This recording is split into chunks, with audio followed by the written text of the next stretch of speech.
Hello ये तो आज हम लोग करेंगे क्लास 9th का ज्योग्राफी का चैप्टर थर्ड जिसका नाम है ड्रेनेज सिस्टम। तो बेसिकली हम लोग समझते हैं ड्रेनेज क्या होता है। तो बेसिकली किसी भी पर्टिकुलर क्षेत्र का रिवर सिस्टम को हम लोग ड्रेनेज बोल देते हैं। तो बस यहीं पे लिखा है। तो the river system of an area. अगर हम लोग बात करें इंडिया के रिवर सिस्टम की, तो इंडिया में दो प्रकार के रिवर सिस्टम हैं, एक पेनिनसुलर और दूसरी हिमालयन रिवर सिस्टम।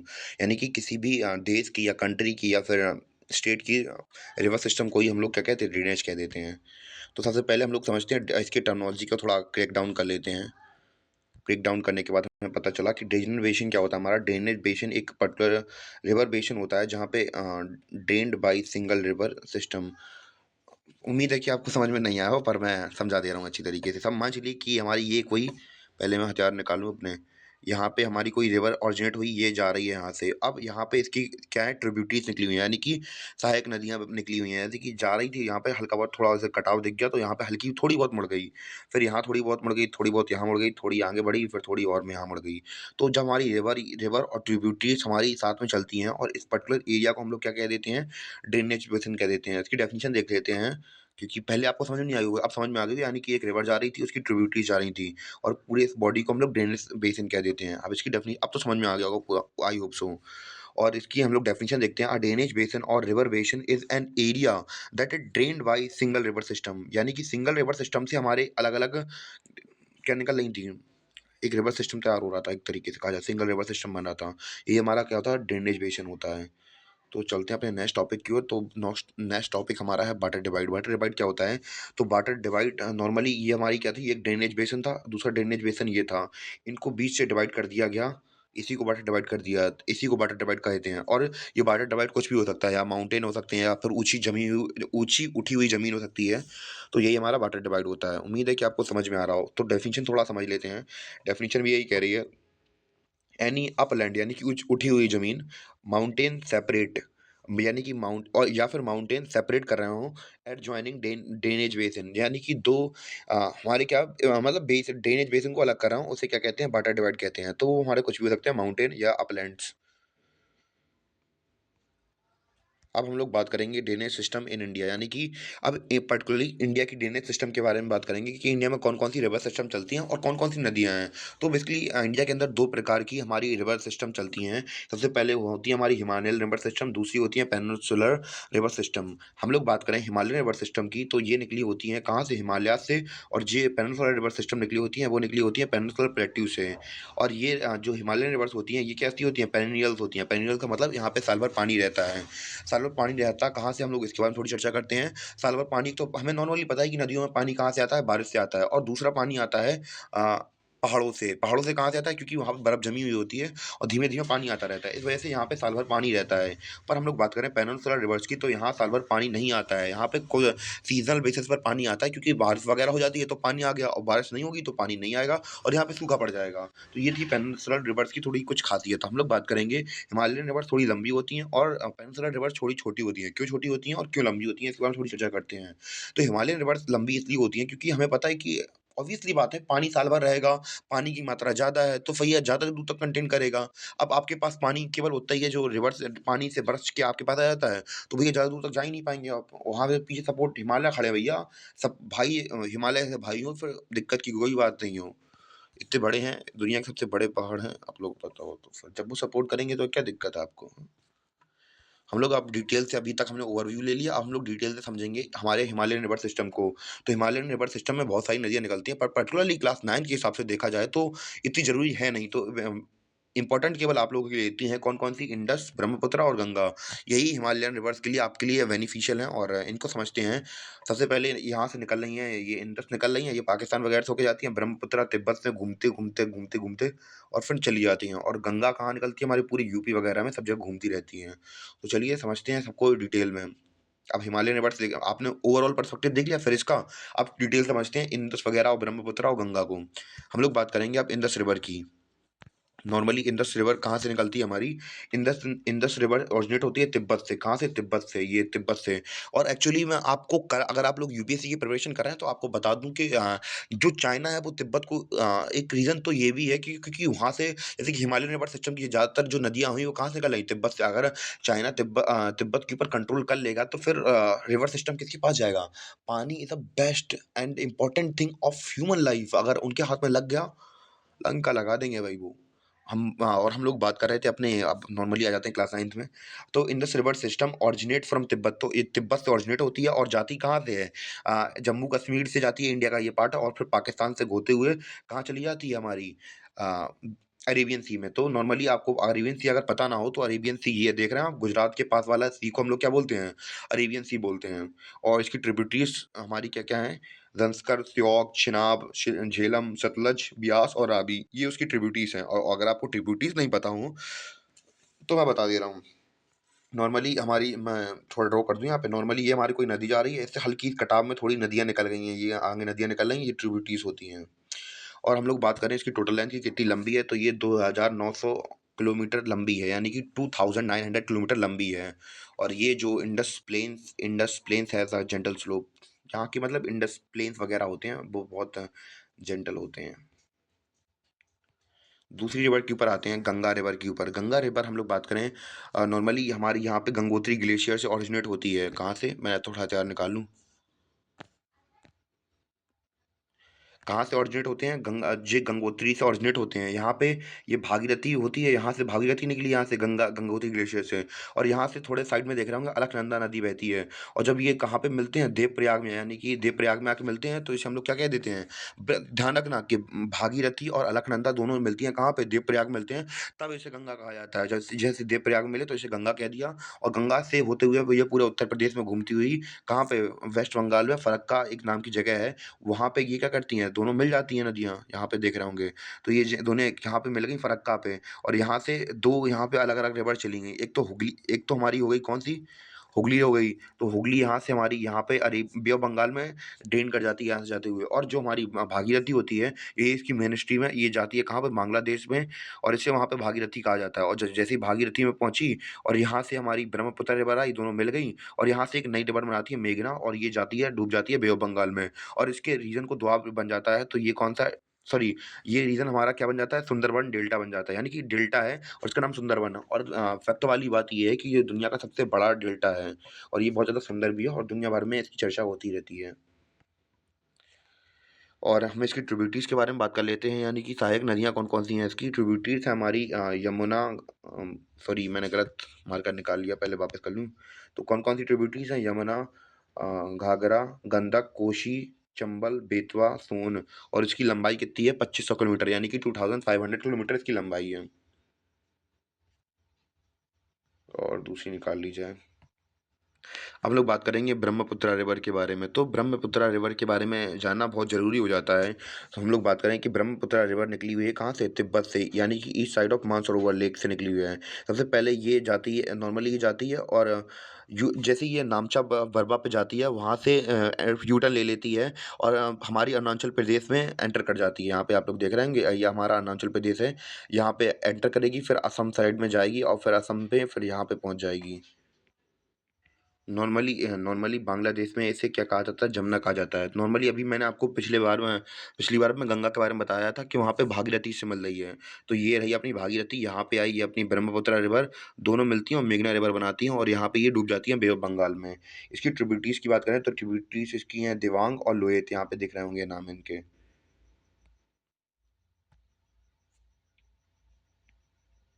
नॉर्मली हम लोग बात करें तिब्बत में, जब हम लोग बात करें जब ये निकलती है, तो इसमें हम लोग बात करें स्मॉल वॉल्यूम में वाटर होता है, और सिल्ट भी बहुत कम होता है। और जैसे ये इंडिया में आती है, तो इंडिया में आने के बाद हमें पता है कि यहाँ पे पानी की कोई कमी नहीं है, तो जैसे यहाँ पे आती है, तो यहाँ पे पानी इसमें बहुत ज़्यादा भर जाता है, और सिल्ट भी बहुत ज़्यादा आ जाता है।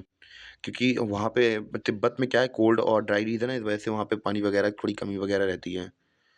यही यहाँ पे लिखा है कि यहाँ पे रेनफॉल ज़्यादा होता है, यहाँ पे लार्ज वॉल्यूम हो जाता है, और बहुत ज़्यादा सिल्ट भी आ जाता है। और ये बहुत सारे रिवर ही इसलैंड बनाती हैं। और ये आप लोग सीन देख रहे होंगे, तो ये सीन आपको वहाँ पे बाढ़ वगैरह भी आती रहती है कि, तो भैया नॉर्मली यहाँ पे आप लोग देख रहे होंगे कि कैसे-कैसे यहाँ पे बाढ़ आ चुकी है। तो बाढ़ आने का रीज़न क्या होता है कि सीज़नल जब बारिश होती है तो फिर यहाँ पे पानी का ओवरफ्लो हो जाता है, तो बांग्लादेश और इंडिया में क्या हो जाती है, बाढ़ वगैरह आ जाती है। तो बाढ़ का भी सीन है।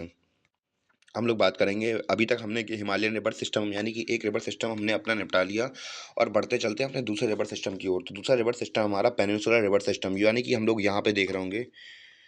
सबसे पहले हम लोग बात करें पेनिनसुलर क्या होता है, इसके बारे में थोड़ी जानकारी लेते हैं। तो पेनिनसुलर एक ऐसा रीजन होता है जहाँ पे जो 3 साइड से घिरा हुआ होता है, यानी कि एक तो ये सी हो गया, ये सी हो गया और तीसरा ये सी हो गया। 3 साइड से घिरा हुआ है और एक लैंडफ़ॉर्म से, तो इस एरिया को हम लोग पेनिनसुला कह देते हैं। तो पेनिनसुलर रिवर्स में हम ज़्यादातर हम लोग की रिवर होती हैं, वो यहाँ से जैसे आपको एरो दिख रहे होंगे, यहाँ से यहाँ बह रही हैं। ज़्यादातर बहती हैं और कुछ रिवर्स वैसे भी उल्टी भी बहती हैं इसके। तो सबसे पहले हम लोग बात करेंगे यहाँ पे वेस्ट टू ईस्ट कौन सी रिवर बहती है हमारी, महानदी, गोदावरी, कृष्णा और कावेरी, ये नदी वेस्ट टू ईस्ट बहती हैं। और जो वेस्ट टू ईस्ट बहती हैं वो कौन सी है, नर्मदा और तापी। तो सबसे पहले शुरू करते हैं अपने नर्मदा रिवर के बारे में। तो नर्मदा रिवर जो होती है वो कहाँ से, पहले मैं हथियार निकाल लूँ यहाँ से पहले अपने। जो नर्मदा रिवर है वो ऑरिजिनेट कहाँ से होती है, वो ऑरिजिनेट होती है अमरकंटक हिल से। यहाँ से आप लोग देख रहे हैं, यहाँ पे ये अमरकंटक हिल्स हैं, कहाँ पे, मध्य प्रदेश में। ये मध्य प्रदेश वाला रीजन है ये। और ये कहाँ कहाँ से जाती हैं, ये कहाँ कहाँ जाती हैं, ये गुजरात जाती हैं। ये यहाँ पे गुजरात से होते हुए जाती हैं और कहाँ, अरेबियन सी में ड्रेन हो जाती हैं। और ये बनाती क्या है, मार्बल्स रॉक्स बनाती हैं और धौंधर फॉल्स बनाती हैं। ये कुछ इसकी स्पेशल बात थी और मुझे लग रहा है कि आप, मेरी वॉइस थोड़ी लो हो रही है, थोड़ी एनर्जी लाता हूँ। हम लोग बात करेंगे तापी रिवर के बारे में। तो पिछली बार मैंने वहाँ पे, जैसे कि यहाँ पे मैं आपको दिखा दूँ, तो यहाँ पे हमारा क्या था, मार्बल, ये क्या बनाती है, मार्बल रॉक्स बनाती हैं और धुआंधार फॉल्स बनाती हैं हमारी कौन सी, नर्मदा रिवर। तो चलते हैं अपनी तापी रिवर के ऊपर। तापी रिवर की हम लोग अगर बात करें तो ये ऑरिजिनेट होती हैं कहाँ पे, सतपुरा रेंजेस से। सतपुरा रेंजेस, ये एरिया देख रहे होंगे आप लोग, सतपुरा रेंजेस, ये क्या है, सतपुरा रेंजेस है। और कौन सा डिस्ट्रिक्ट है, बेतौल डिस्ट्रिक्ट, मध्य प्रदेश से ओरिजिनेट होती हैं और ये पैरेलल फ्लो होती हैं। पैरेलल का मतलब क्या होता है, नॉर्मली मैं आपको बता दूं, पैरेलल अगर जिन्हें मतलब पता ना हो, जैसे नॉर्मली हमारी ये कोई रिवर बह रही है और इसके साथ साथ में हमारी ये रिवर बह रही है, तो ये दोनों एक दूसरे के पैरेलल हैं। तो ये पैरेलल बहती है किसके, नर्मदा रिवर के। और ये महाराष्ट्र से होते हुए कहाँ से, भैया आमची मुंबई का दर्शन महाराष्ट्र से होते हुए, गुजरात से होते हुए कहाँ से, अरेबियन सी में जाके ड्रेन हो जाती है। ये वाले इस सी को हम लोग, जो इंडिया के गुजरात वाला साइड का सी है, इसे हम लोग अरेबियन सी कहते हैं। और इसकी जो लेंथ है वो किससे, नर्मदा से थोड़ी कम है, तापी रिवर की। और हम लोग बात करें पेनिनसुला की, और थोड़ी और वेस्ट फ्लोइंग रिवर्स और भी हैं, जैसे कि हम लोग बात करें कौन कौन सी हैं। वेस्ट फ्लोइंग रिवर का मतलब ये है कि, यानी कि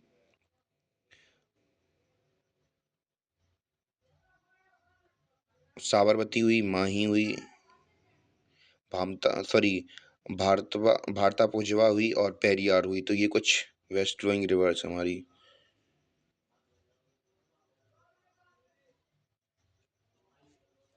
हम लोग अब बात करेंगे ईस्ट फ्लोइंग पेनिनसुलर रिवर्स, यानी कि ईस्ट की तरफ बहने वाली पेनिनसुलर रिवर्स के बारे में। तो सबसे पहले हम लोग बात करेंगे किसके बारे में, वो होगा हमारा गोदावरी रिवर्स के बारे में। तो गोदावरी रिवर्स हैं, वो कहाँ से, नासिक से ओरिजिनेट होती हैं, कहाँ से, महाराष्ट्र से।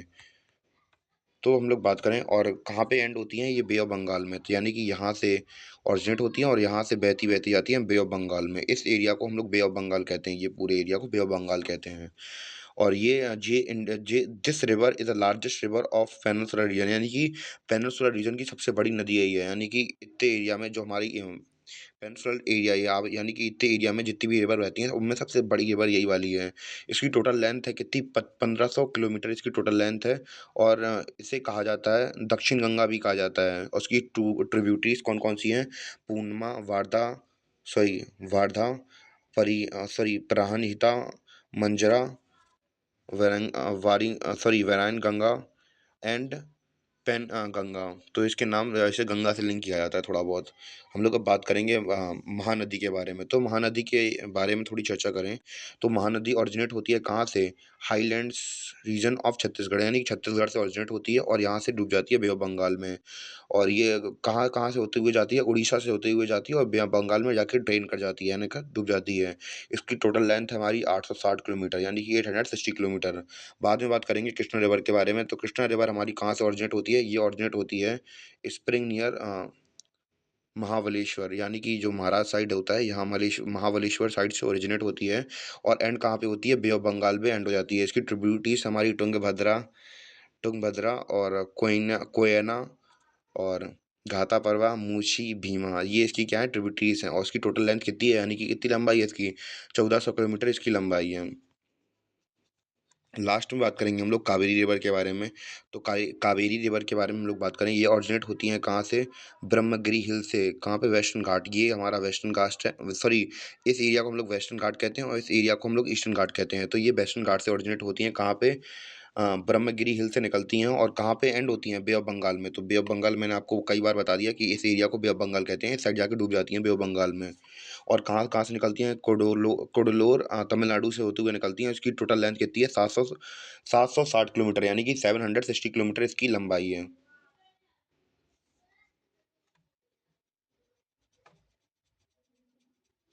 और इसकी ट्रिब्यूटरीज कौन सी हैं? अमरावती, भवानी, हेमावती और कौन कौन सी हैं? काबिनी। ये इसकी कौन सी ट्रिब्यूटरीज मैं आपको बाकी बता चुका हूँ बहुत बार। हम लोग अब बात करें वेस्ट फ्लोइंग रिवर्स के बारे में। तो वेस्ट फ्लोइंग रिवर्स और कौन कौन सी हैं? ये शायद मैं बता चुका था। वेस्ट फ्लोइंग रिवर्स, यहाँ पर मुझे लगा थोड़ी सीट में थोड़ी दिक्कत आ गई, मैं पहले एक बार चेक कर लूँ। तो थोड़े टेक्निकल इशू आ रहे थे, तो मैं हाँ, हम लोग कहाँ थे? वेस्ट फ्लोइंग रिवर्स के बारे में। दामोदर, ब्रह्मणी, वैतरानी और सुवर्णरेखा के बारे में बात की थी। ये हो गई थी, ये तो कुछ दूसरी वेस्ट फ्लोइंग रिवर्स थी। हम लोग अब बात करेंगे लेक्स के बारे में। तो इंडिया में हमें पता है बहुत सारी लेक्स हैं और इनके बारे में थोड़ी बहुत चर्चा कर लेते हैं। जैसे कि हम लोग बात करेंगे वुलर लेक के। तो वुलर लेक के बारे में जानने से पहले हम लोग लेक्स के बारे में थोड़ी चर्चा कर लेते हैं। तो नॉर्मली हमें पता है कि लेक्स होती क्या है। आप लोगों ने, आपको तो पता ही होगा कि छोटी छोटी जगह पे जहाँ पानी वगैरह आ जाता है, वो हमारी लेक्स होती हैं। और लेक्स में होता क्या है कि हमारी दो प्रकार की लेक्स होती हैं। एक तो होती है नेचुरल लेक्स होती हैं, और दूसरी कौन सी होती हैं? आर्टिफिशियल लेक्स भी होती हैं बहुत सारी, के इंसानों के द्वारा बनाई भी जाती हैं लेक्स। और इनमें हम लोग बात करें, पानी भी अलग अलग जगह से आता है। बहुत जगह पानी जो पहाड़ी होती है उनकी, हिमालय की जो पानी व्याख्या था उससे हो जाती हैं, और कुछ तो रेन वाटर से हो जाती हैं। ज़्यादातर जो लेक्स होती हैं उनमें साल भर पानी ही रहता है। और इसके टाइप्स के बारे में बात करते हैं। हम लोग बात करें वुलर लेक के बारे में। तो वुलर लेक तो हमें पता ही है, सभी लोग जानते हैं ये। तो जम्मू कश्मीर वाले रीजन में हमारी ये वुलर लेक है। और हम लोग बात करें, ये बनी किसकी वजह से है? टेक्टोनिक एक्टिविटीज़ के कारण ये बन गई है, और ये इंडिया की सबसे बड़ी फ्रेश वाटर लेक है। और दूसरी लेक के बारे में बात करें तो नैनीताल लेक हुई हमारी, और कौन सी हुई? भीमताल लेक हुई, चिल्का लेक हुई, गुरु गोविंद सागर लेक हुई। तो ये हम अभी तक हमने देखा था ये नॉर्मल लेक थी, अभी ये डैम्स के कारण बनने वाली लेक होंगी। और इन इम्पोर्टेंस देख लेते हैं, लेक्स की क्या इम्पोर्टेंस होती है। तो help to regulate the flow of river, तो हेल्प करती हैं रेगुलेशन में किसके? रिवर के। During heavy rainfall it prevent flooding. तो नॉर्मली जो डैम्स वगैरह होते हैं, तो डैम्स का काम भी यही होता है कि भैया ज़्यादा मात्रा में पानी आया तो भैया गेट बंद कर लो, और थोड़ा थोड़ा लीक्स के माध्यम से थोड़ा पानी निकाल दिया हमने। और क्या होगा, फिर थोड़ी बहुत दिक्कत नहीं होगी, और फ्लडिंग का मामला भी रेगुलेट हो जाएगा। और इसका इस्तेमाल हम लोग बात करें किसके? हाइड्रो पावर इलेक्ट्रिसिटी के लिए भी किया जाता है, यानी कि बिजली वगैरह बनती है इनसे। They moderate the climate of they moderate the climate of surrounding, जो क्लाइमेट होता है उसे मॉडरेट कर देती हैं। मेंटेन एक्वाटिक इकोसिस्टम को भी मेंटेन करके रखती हैं, और जो नेचर होती है उसकी ब्यूटी को बढ़ाती हैं, और हेल्पिंग करती हैं टूरिज्म में। और हमें पता है कि बहुत सारी जगह पे अगर लेक अच्छी वगैरह हों, और अगर बीचेस वगैरह भी होते हैं, तो वो बहुत ज़्यादा हेल्प करते हैं। हम लोग बात करें कि मालदीव के बारे में तो सुना ही होगा आप लोगों ने। तो मालदीव वगैरह में लोग किस लिए जाते हैं? कि वहाँ पे बीचेस बहुत अच्छे होते हैं। तो अगर हम लोग आर्टिफिशियल लेक बना दें कहीं पे, और मस्त वहाँ पे टूरिज्म का सीन खोल दें, दुनिया भर से लोग घूमने आएँ और लाखों रुपए में पैसा छापें, और कि भैया जब पैसा आता है तो किसी को बुरा नहीं लगता है, किसी कंट्री को बुरा नहीं लगता है जब किसी कंट्री की इकोनॉमी अच्छी होती है, किसकी वजह से? टूरिज्म की वजह से।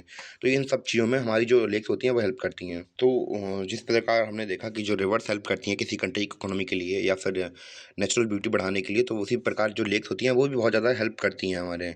पर दिक्कत यहाँ पे एक चीज़ आ जाती है, सबसे बड़ी दिक्कत आजकल ये चल रही है कि रिवर पॉल्यूशन बहुत ज़्यादा बढ़ता जा रहा है।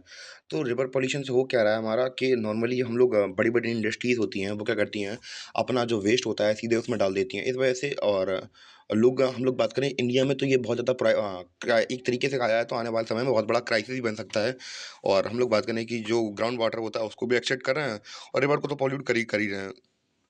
कचरा सीधे डाल दे रहे हैं और उससे क्या हो रहा है कि उनका बहुत बस सैंड माइनिंग सुनी होगी उससे और इससे बहुत सारे खतरे भी बढ़ते हैं और इसको रोकने के लिए हमारी सरकार को और हम यानी कि सिटीजन्स को कुछ अच्छे स्टेप्स लेने पड़ेंगे इसके हम जिससे हम लोग इस इन मामले को टैकल कर सकें। अगर हम लोग सही वक्त पे टैकल नहीं किया तो आने वाले समय में वाटर क्राइसिस तो भैया बहुत हाई लेवल पर जाने वाला है। अगर नदियाँ ही नहीं रहेंगी तो फिर करोगे कैसे? इरिगेशन सिस्टम ठप पड़ जाएगा पूरा का पूरा। और मैं बात करूँ इंडिया की तो ज़्यादातर एग्रीकल्चर यहाँ पे इंडिया में रिवर्स की वजह से सपोर्ट होता है। अगर वो नहीं होगा, अगर हम लोग जो रिवर पॉल्यूशन है या फिर वाटर पॉल्यूशन है उसको कंट्रोल नहीं करेंगे तो आने वाले समय में ऑब्वियस सी बात है दिक्कत होंगी। तो फिर यहीं पे हमारा चैप्टर खत्म हो जाता है और उम्मीद करता हूँ कि आपको चैप्टर समझ में आया होगा। अगर थोड़ा बहुत भी डाउट लगे थोड़ी मिसकम्युनिकेशन हुई हो मेरे बीच में, तो उसके लिए मैं पहले से ही बता दूँ कि आप लोग कमेंट कर देना तो मैं दोबारा सही कर दूँगा उसे। तब तक के लिए धन्यवाद। आई होप सो समझ में आया हो लेक्चर।